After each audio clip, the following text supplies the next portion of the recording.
ओम अज्ञानतिमिरान्धस्य ज्ञानाञ्जनशलाकया चक्षुरुन्मीलितं येन तस्मै श्री गुरवे नमः। वाञ्छाकल्पतरुभ्यश्च कृपा सिन्धुभ्येव च पतितानां पावनेभ्यो वैष्णवेभ्यो नमो नमः। नमो महावदन्याय कृष्ण प्रेम प्रदायति कृष्णाय कृष्ण चैतन्य नामिने गौरतिसे नमः। हे कृष्ण करुणा सिंधु दीनबंधो जगत्पति गोपीश गोपिका कांत राधा कांत नमस्तुति। तप्त कांचन गौरंग राधे वृंदावनेश्वरी वृषभानुसुते देवी प्रणमामि हरिप्रिये। भक्त्या विहीना अपराधलोक्खै क्षिप्तस्य कामादि तरंगमध्ये कृपामयी त्वं शरणं प्रपन्ना वृन्दे नमस्ते चरणारविन्दं। श्रीकृष्ण चैतन्य प्रभु नित्यानंद श्री अद्वैत गदाधर श्रीवासादि गौर भक्तवृंद। हरे कृष्ण कृष्ण कृष्ण हरे हरे हरे राम राम राम हरे हरे।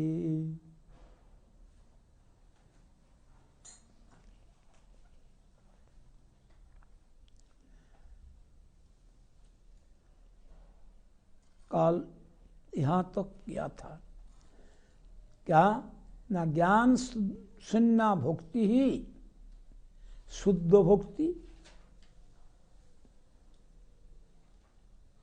प्रभु कहे यहो बच्चो आगे कहो आगे।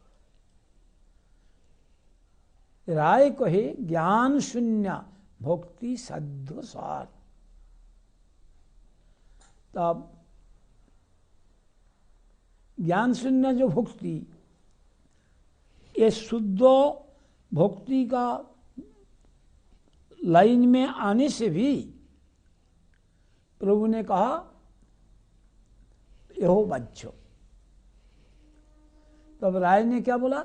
ज्ञान शून्य भक्ति साध्य सार। ज्ञान शून्य भक्ति साध्य का विषय में सार है। ज्ञान शून्य भक्ति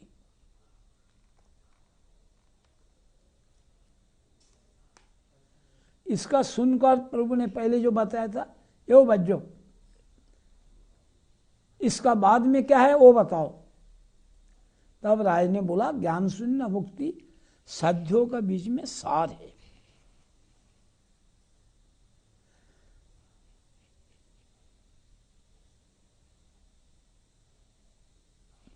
इसलिए ना यही जो अवस्था इसमें जो अहंकार और उनका जो वृत्ति ये शुद्ध वैकुंठ व वैकुंठ उद्दिष्ट नहीं है। इसलिए यह भी बच्चों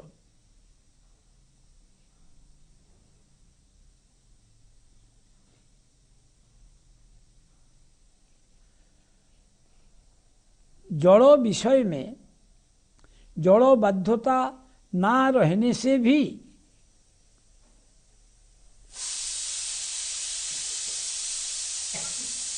क्या ना सत्य वस्तु का स्वतंत्र एवं विशेष उपलब्धि ना होने का कारण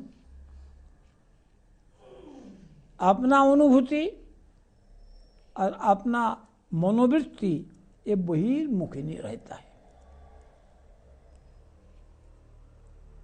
इसलिए वास्तव विचार में शुद्ध जीव का ये भी साध्य नहीं है।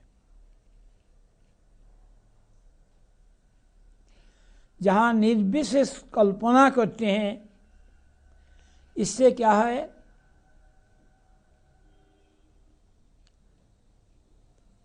सच्चिदानंद विशेष समूह ये सुप्त रहता है। सच्चिदानंद विशेष क्या होता है? सत मतलब जो नित्य काल रहते हैं, चित मतलब इच्छा क्रिया अनुभूति युक्त और आनंद, यह सुप्त डॉर्मेंट स्टेज में, इसीलिए बता दिया ये भी नहीं। इससे पहले जो बता था, ये जो काल्पनिक विचार द्वारा निर्विशेष जो ध्यान आदि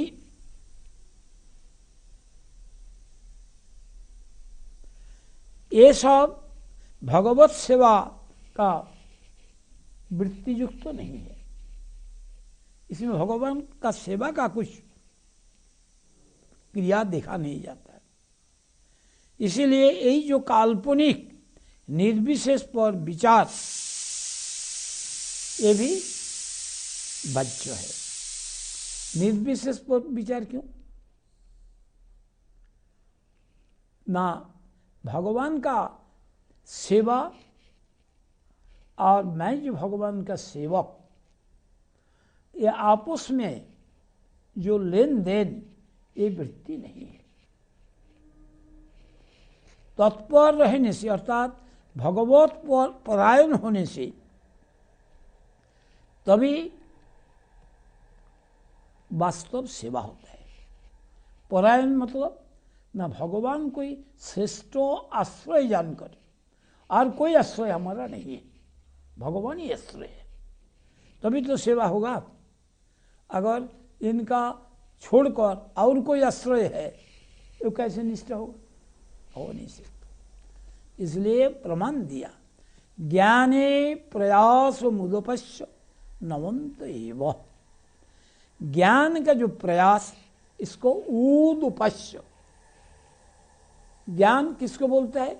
ना इंद्रियो जो ज्ञान, अपना जो इंद्रियो जड़ इंद्रियो, इससे आंखों से जो दिखता है, कान से जो सुनता है, नाक से जो घ्राण लेते हैं, त्वचा से जो स्पर्श करते हैं, जीवा से जो स्वाद लेते हैं, ये सब वास्तव नहीं है। इसको फेंक देना बाहर में। कैसे? जीवा में मैं टेस्ट करके देखा हूं, वो कैसे ठीक नहीं है। जैसे किसी को बीमार हुआ, बीमार से मिश्री मुख में देता है, कोड़वा मालूम होता है। अगर वो भूल दे ये कोड़वा, ये ठीक हुआ तो इंद्रिय ज्ञान का क्या कीमत है? मैं खा के देखा ये कोड़वा है। इसी में भी आंखों से देखा, आंखों से रस्सी को सांप देखा, ठीक देखा तो नहीं देखता। इसलिए हमारा जो इंद्रिय ये अपटू, एक्सपर्ट नहीं है इस विषय जानने के लिए, कभी नहीं जान सकता। कैसे? एक उदाहरण से सब कुछ मिल जाएगा। वो कौन सा? ना बिल्लो मंगल बोल के एक ब्राह्मण था, उनका वास्तव नाम था सीलहन मिश्र। वो वेश्या में आसक्त था, पिता का मौत हुआ, इसलिए वेश्या का पास जा नहीं सका। नीति विचार से श्राद्धादि सब हो गया। उसका बाद वो वहाँ जाने के लिए इच्छा किया, लेकिन बरसात का मौसम, जो नदी पार होके जाने पड़ेगा, इसको बोलते हैं कृष्णो बिन्ना, आजकल बोलते हैं कृष्णा, और इसको दूसरी परिभाषा में कहते हैं तेलुगु गंगा।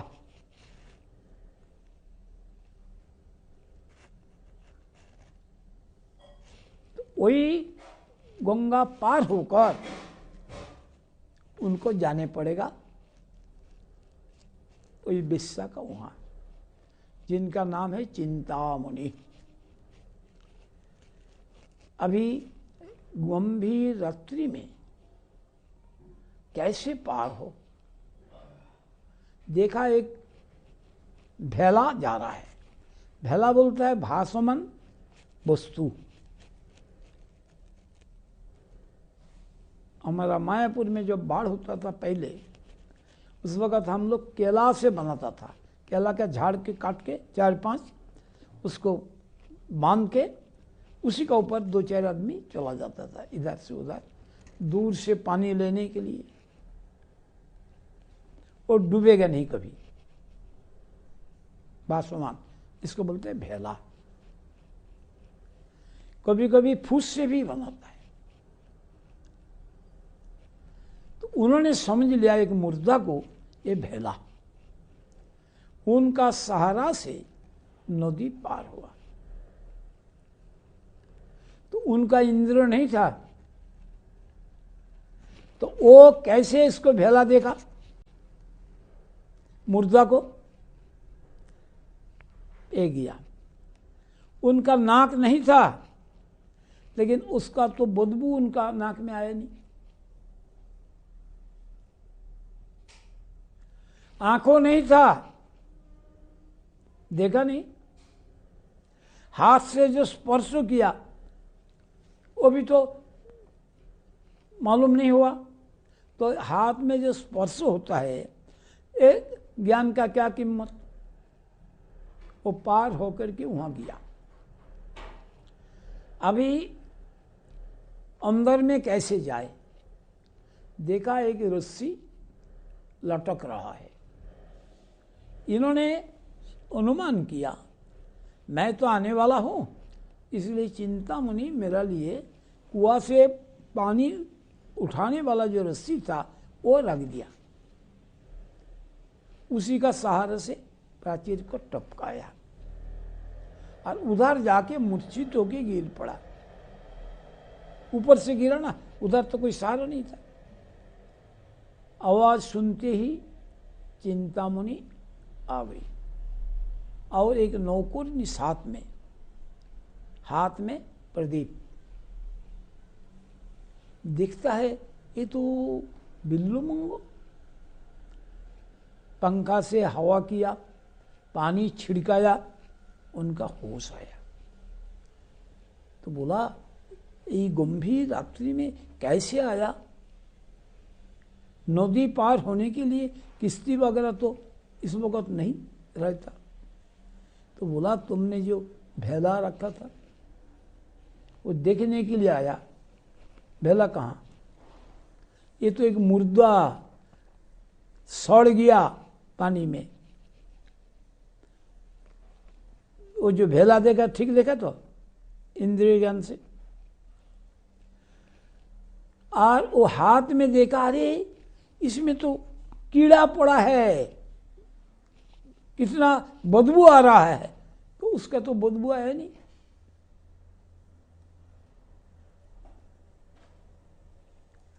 उसका बाद क्या, कैसे प्राचीर को टपकाया ना। तुमने जो रस्सी रखा था, रस्सी कहाँ है, वो देखा एक सांप।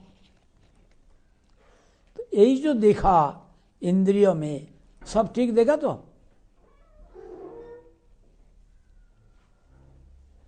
तब उसने अपना आप को धिक्कार दिया। अब जिससे इनका वैराग हुआ, तो इंद्रिय ज्ञान का क्या कीमत। खूब तेज बाजना बजाए तो आप सुनोगे नहीं, और खूब धीरे बोले तब भी सुनोगे नहीं। तो आपको इंद्रिय ज्ञान का क्या कीमत? ये तो ऐसा किया। और एक मिसाल देता हूँ, शास्त्रीय मिसाल। चैतन्य महाप्रभु का साथ ब्राह्मण और वो गया था, कौन?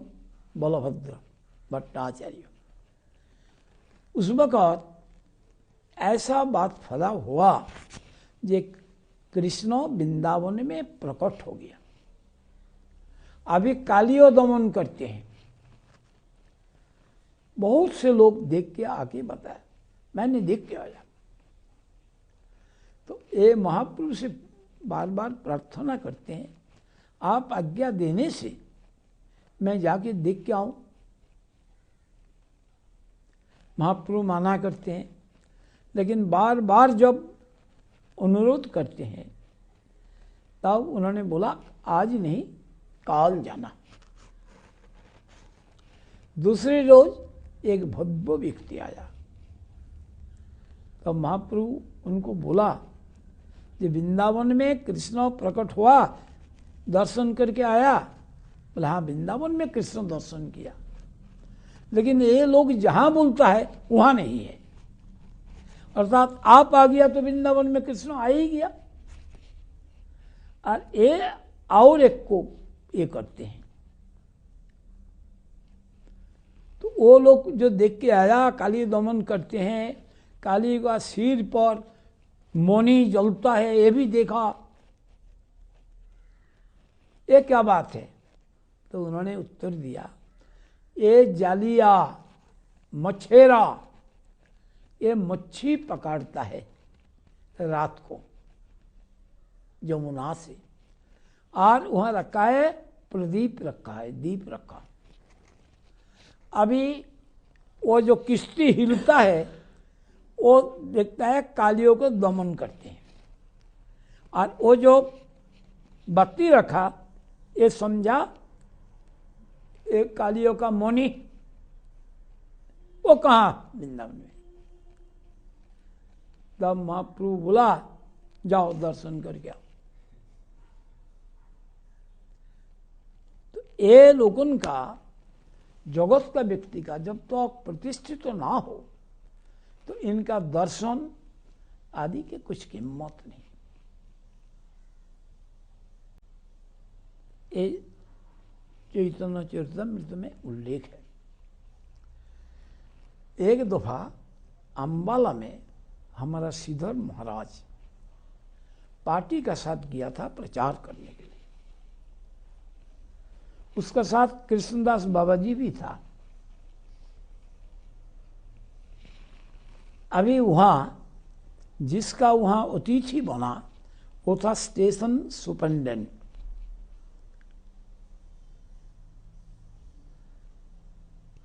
उस वक़्त अंबाला जो कैंट, वहाँ भगवान आया और उनको सेफ करने के लिए डीएम डिस्ट्रिक्ट जज आया है, और लोग बहुत भीड़, भगवान दर्शन करेंगे।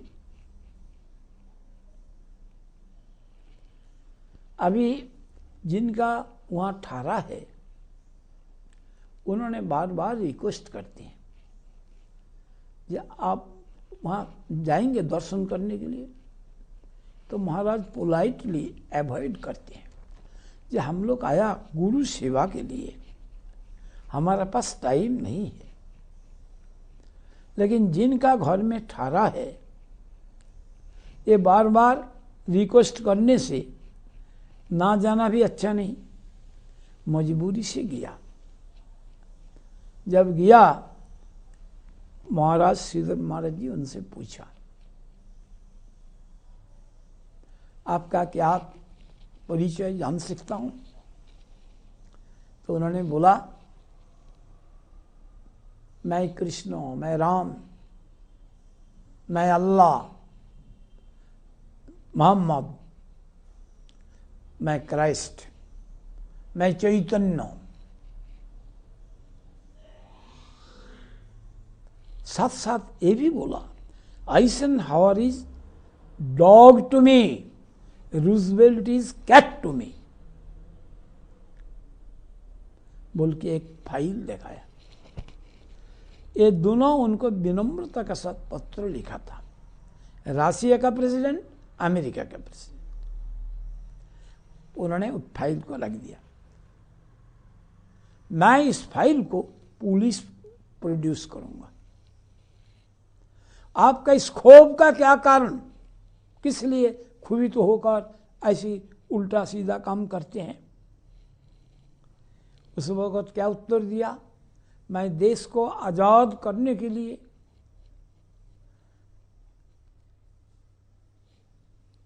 काम कर रहा है और हमारा स्त्री दिल्ली में अस्पताल में बिना चिकित्सा में मरा। देशवासी हमको वंचना किया, हमने भी जगत को ठुकराएंगे।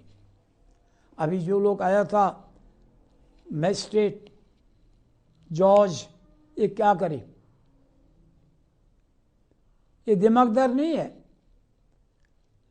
और जब पहले उन्होंने प्रश्न किया तब तो वही कह रहा था, आप भगवान को डिस्टर्ब क्यों करते हैं?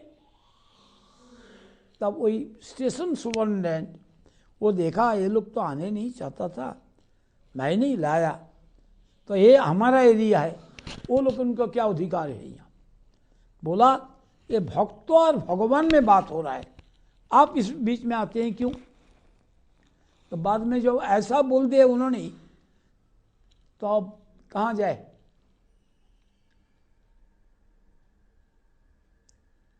जो लोग सिंसियर होता है ये जान लेते हैं। ये तो हमने सुना,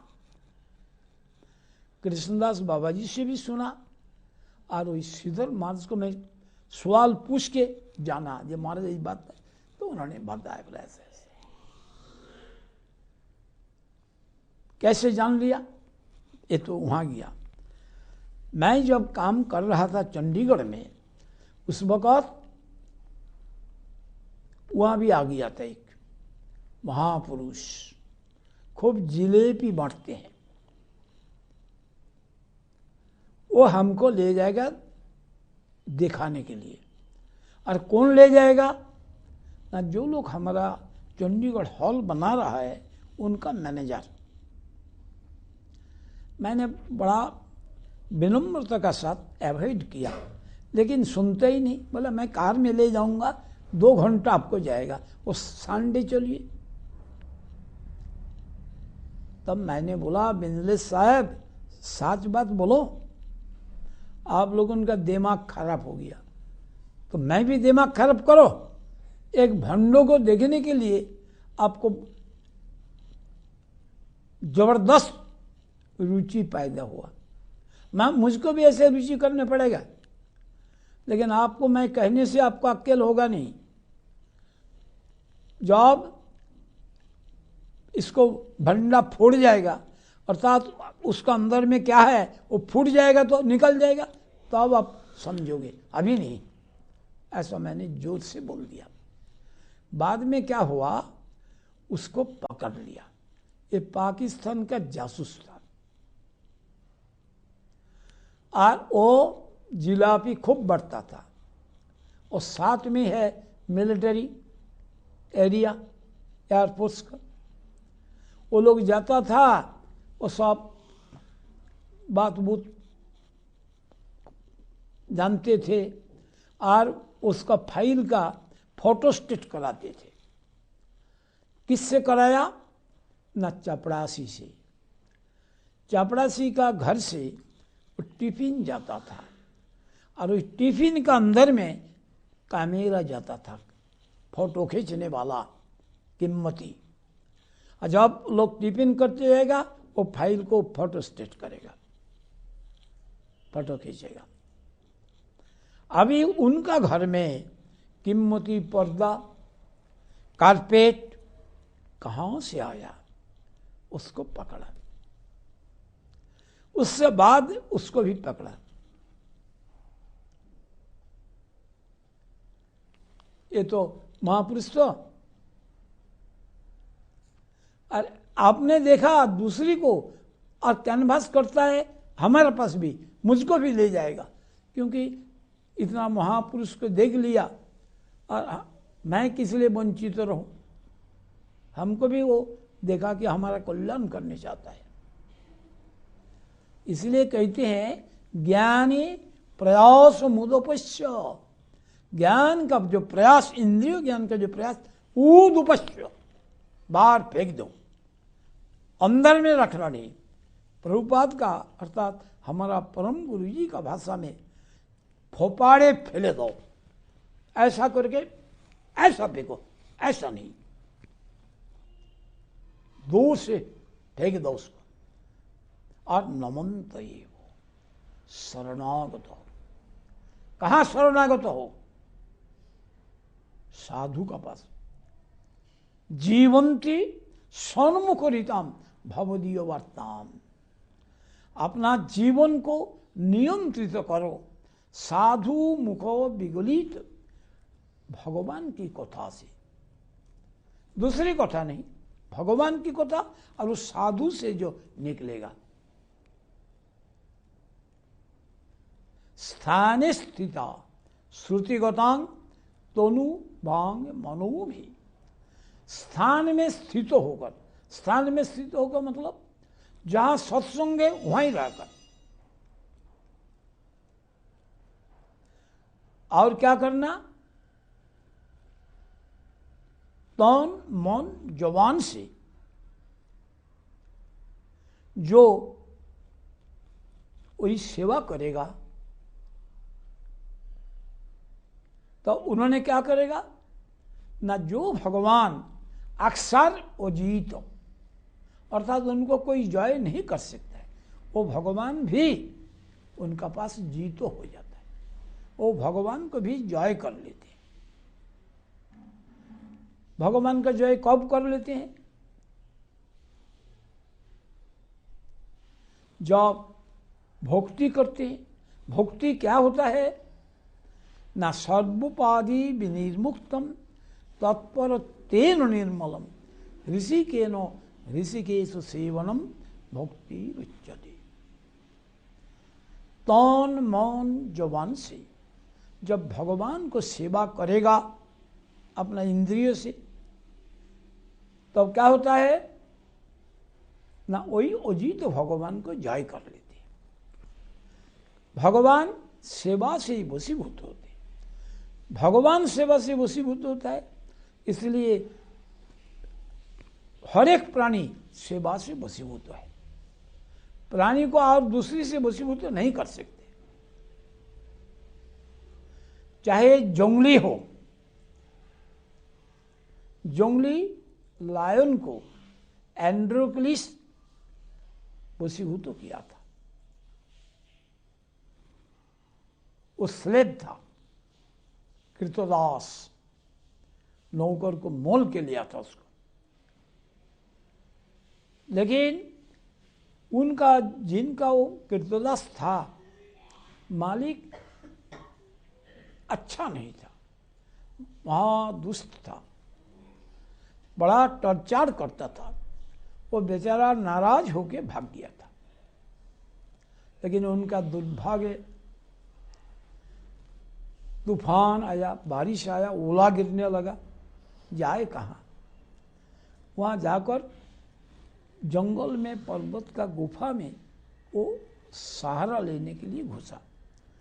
लेकिन ऐसा उनका भाग था, उसका अंदर में एक लायन सोया था। अगर बाहर जाए तो ओला से मरेगा, वहाँ रहेगा, लायन उसको खा लेगा। लेकिन देखा कि वो लायन अपना पाए को ऐसा चाटता है और उसमें एक कांटा घुसा हुआ है। उसने साहस करके वो कांटा को निकाल दिया। जब निकाल दिया, उनका आराम आया।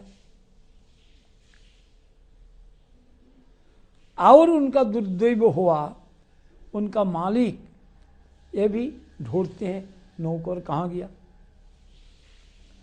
आकर वही लायन को और नौकर को ले गया। उनको ले गया केज में, खाचा में, और इनको ले गया ऐसे।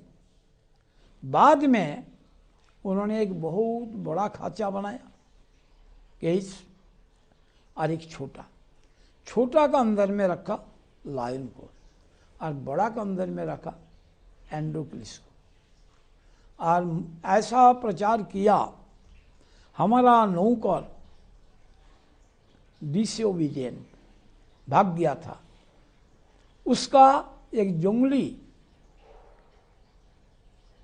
लायन का साथ लड़ाई कराऊंगा, लेकिन उनका हाथ में एक टुकड़ा लकड़ी भी रहेगा नहीं, नंगा हाथ में लड़ने पड़ेगा। अगर जो देखने चाहे उसका टिकट लेने पड़ेगा, टिकट बुक करो। एकदम पूरा गैलरी भर गया। ये सर्कस का नहीं है लायन, पालतू लायन नहीं है, जंगली। कैसे लड़ेगा देखने के लिए। टाइम हो गया, बटन दबा दिया, लायन का दरवाजा खुल गया। वो एकदम बाहर जाके एंड्रोक्लिस के ऊपर गिरा, क्योंकि इसको काफ़ी दिन से भोजन नहीं दिया, भूखा था। पशु भूख ना होने से खाता नहीं। लेकिन ध्यान से पता लगता तो वही व्यक्ति जिसने हमारा कांटा को निकाल दिया था, वो खाया नहीं उसको, और उसको पैर को चाटने लगा, जानकारी देने के लिए कि तुमने हमारा कोई पैर का कांटा निकाला था। अभी सब दर्शक हैरान रह गया देखकर, कैसे ऐसा काम हुआ। बोले इसका भेद बता सकता है एंड्रोक्लिस। तो एंड्रोक्लिस को पूछा क्या बात, तो बोला ये जाति जानवर है, जाति पशु है, लेकिन मनुष्य पशु नहीं है। मनुष्य पशु का कृतज्ञता रहता नहीं। हमने पढ़ा था एक कहानी, उसमें था संस्कृत में, मानुषेषु कृतंग नस्ति तिर्यक जनीषु यत्कृतम। मनुष्य का अंदर में एक कृतज्ञता नहीं है जितना है तिर्यक जनी को। तिर्यक जनी बोले तो शेर, बकरी, गौ, भैंस, ये सब, ये मनुष्य में नहीं। तो ये बोलता है ये जाति पशु है, मनुष्य पशु नहीं है। अर्थात वो किसको इशारा किया, अपना मालिक को। सब हैरान रहा। तो यही होता है जो भगवान जो अजीत हो, इनको भी जय कर लेते हैं, लेकिन ये जय करना प्रीति से। अगर प्रीति से नहीं, ताकत से जय करो, जय होता है? होता नहीं।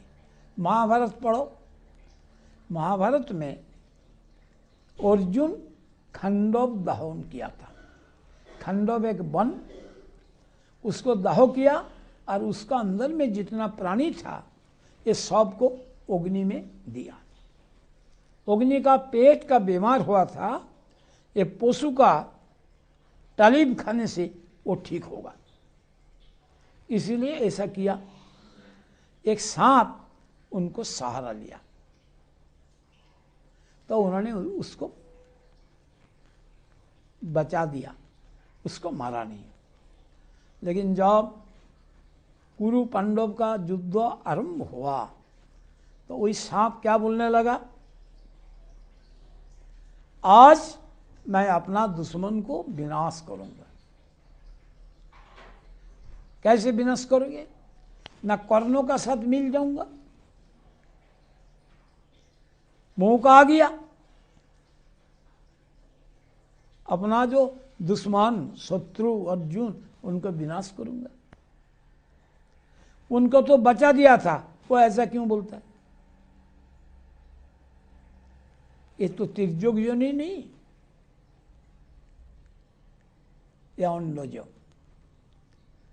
तो बात होता है, कहते हैं ऐसे ही। तब महाप्रभु क्या बोला? प्रभु कहे एहो है। हाँ, अभी ठीक पौध में आ गया। आगे कहो, और इससे आगे जो है वो बात बताओ।